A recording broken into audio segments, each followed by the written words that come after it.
name's Matt Ross. I'm from Indianapolis, Indiana, in America. I'm here with the United States Peace Corps, working as a volunteer, an English teacher. I teach English, literature, library, and for now I'm teaching a little bit of history. So how did you end up here? Well, actually, I'm getting my master's degree in teaching English as a second language, and the Peace Corps has a program called the Peace Corps Masters International, where I studied for 10 months at Gonzaga University, and then I came here to get some practical experience. Interesting. How did you choose? Who chose your location? You ended up in Karambo sector in the Kenyan district, which is almost 1.5 or 2 hours drive from Kigali City. How did you find yourself here? Well, Peace Corps works in a lot of communities, especially more rural places. And actually, I asked them if there was a place that wasn't quite as hot as it was in Ramagana, where our training facility is. So they put me in the north, and it's been very nice. So for how long have you been here? It'll be 2 years next month. How do you describe the situation here, the environment, the people?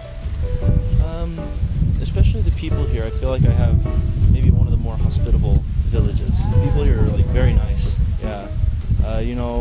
As a foreigner, you always have some kind of problem. It's difficult to adapt, and yeah, communication. I study Kinyarwanda with my counterpart Anastas. He's been trying to teach me that, some French and some Swahili too. Anything to help me get around. You speak some Kinyarwanda now? I can try, yeah. Nitwa Matayo, Mfite Miaka, Minongo Tatu na Tatu. Yeah. Nice, interesting. Can you describe the facilities around compared to where you live? Back in America? Oh, yeah. So back in America, I live in the suburbs.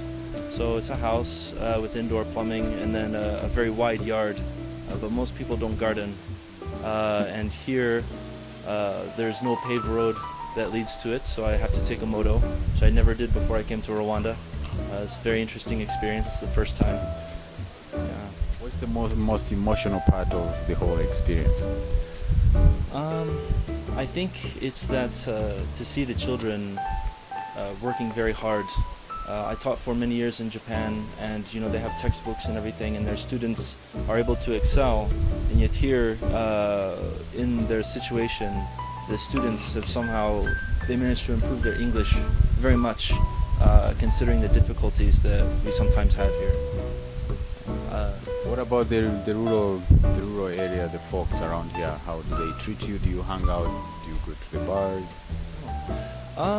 I shop a little bit. I've been to the bars a few times. People, as I said, are very welcoming, but they're also very curious. They like to ask me questions, and sometimes I don't always understand the Kinyarwanda that's used. I do my best. Yeah. So what's the most memorable part when you leave this place? When I leave this place, I think it's the idea that Rwandan people work very hard to try and improve their life. I see them overcome a lot of challenges, things that when I want to give up because it's too difficult, but people here continue to work. It's just no problem. And it's amazing. Want to mention some of those?